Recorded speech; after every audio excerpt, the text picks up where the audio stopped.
രാജീവിനെ സംബന്ധിച്ചിടത്തോളം രാജീവ് ഈ പറയുന്ന വിർച്വൽ റിയാലിറ്റികളിൽ വിശ്വസിക്കുന്ന ഒരാളല്ല. ഓക്കെ. രാജീവ് തോറ്റിട്ടും തോൽവിയിലെ മികച്ച പഠനത്തിൽ ആശ്വാസം കണ്ടെത്തുന്ന ആളുമല്ല. അയാളെ സംബന്ധിച്ച വിജയം മാത്രമാണ് പ്രധാനം. ഇപ്പോൾ രാജീവിനെ സംബന്ധിച്ചിടത്തോളം ഇപ്പോൾ 10,000 വോട്ടിനാണ് തിരുവനന്തപുരം തോറ്റതെന്നുള്ള രാജീവിന് ആശ്വാസമല്ല, ജയിക്കാൻ പറ്റിയില്ല എന്നുള്ളതാണ് രാജീവിൻ്റെ പ്രശ്നം. അപ്പം അതേപോലെ രാജീവ് ഈ വോട്ട് ഷെയർ 5% ആയതിന് രാജീവിന് അത് പ്രശ്നമല്ല. പക്ഷെ 2 സീറ്റൊക്കെ ജയിച്ചിരിക്കും. ഓക്കെ, അതാണ്.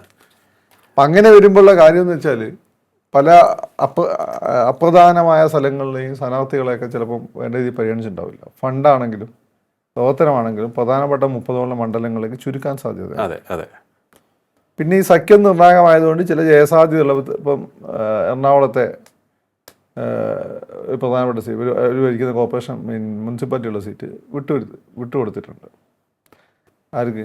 ഈ പറയുന്ന 2020 അവർ നമ്മുടെ ഗോപാലകൃഷ്ണൻ മത്സരിക്കേണ്ടിയിരുന്ന, അതെ, അവർ കുറച്ച് സാധ്യതയുള്ള കൊടുങ്ങല്ലൂർ സീറ്റ് വിട്ടുകൊടുത്തിട്ടുണ്ട്. അതൊക്കെ ചെയ്യേണ്ടതായിട്ട് വരും.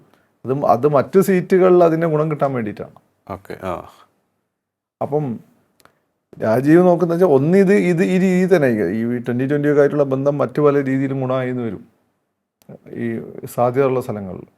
പിന്നെ BJP ഏറ്റവും കൂടുതൽ സാധ്യതയുള്ള 2 സ്ഥലങ്ങൾ, ഒന്ന് തൃശ്ശൂരും ഒന്ന് സെൻട്രൽ ട്രാവൻകൂറാണ്. ഇവിടെ വളരെ ഇമ്പോർട്ടൻ്റ് ആയിട്ടുള്ള ക്രിസ്ത്യൻ വോട്ട് ഷെയർ ഉണ്ട്. അപ്പോൾ അവിടെങ്ങളിലെല്ലാം തന്നെ ഇൻട്രോഡ്സ് ഉണ്ടാക്കാൻ പറ്റിയ അതൊരു വിജയമാണ്. സാബു ആണെങ്കിൽ സാബു, കുര്യനാണെങ്കിൽ കുര്യൻ, നോബിൾ മാത്യു. അതുകൊണ്ടല്ലേ നോബിൾ മാത്യുവിനെ പിടിച്ച് പുറത്തിരുന്നു. ഇതിനായിട്ട് പണ്ടേ കുറച്ച് ഇളക്കം കൂടുതലാണ്. കൂടിക്കൂടി വന്ന് ജന്മനാ BJP കുര്യനെ വരെ കുത്തി ഇത് പുറത്ത് കളഞ്ഞു. എന്നാണ് അതിൻ്റെ കാര്യം. നോബിൾ മാത്യു ഒരു സീസൺഡ് പൊളിറ്റീഷ്യനാണ്. അയാൾ അന്നത്തെ പണ്ടത്തെ അയാൾ BJP ചേർന്ന സമയത്തെ കളി കണ്ടപ്പോൾ എനിക്ക് തോന്നിയാണ് വണ്ടി അധികം ഓടിയല്ല. അപ്പോഴത്തെ പുറത്ത് കളഞ്ഞു.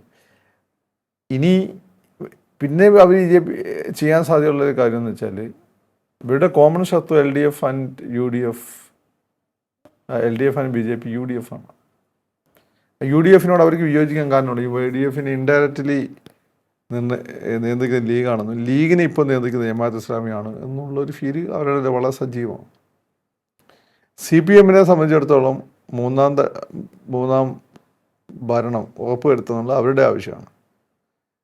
കോൺഗ്രസിന് മുമ്പ് പരസ്യമായി തന്നെ BJPയോട് വോട്ട് മേടിച്ച ചരിത്രമുണ്ട്. അങ്ങനെ LDFനെ പല സമയത്തും അവർ പരാജയപ്പെടുത്തിയത്. LDF ഒരു ആദർശം പറഞ്ഞ് ഇവരെ മാറ്റി നിർത്തി. 10 ആദർശം വേണമെന്ന് അവർ, പിന്നെ മാത്രമല്ല ജമാഅത്ത് ഇസ്ലാമി ഉൾപ്പെടെയുള്ള സംഘടനകളായിട്ട് CPM മുമ്പ് സഹകരിച്ചിട്ടുണ്ട്. അങ്ങനെയാണ് BJP ആയിട്ട് സഹകരിച്ച് പോയിരുന്ന കുഴപ്പം അല്ല. ഇപ്പം UDFിലെ പല നേതാക്കളും ഇത് പറയുന്നുണ്ട്. അല്ല, അവർക്കത് പറയാൻ എന്താ അവകാശം? അവർ പരസ്യമായി വോട്ട് മേടിച്ചിട്ടില്ലേ?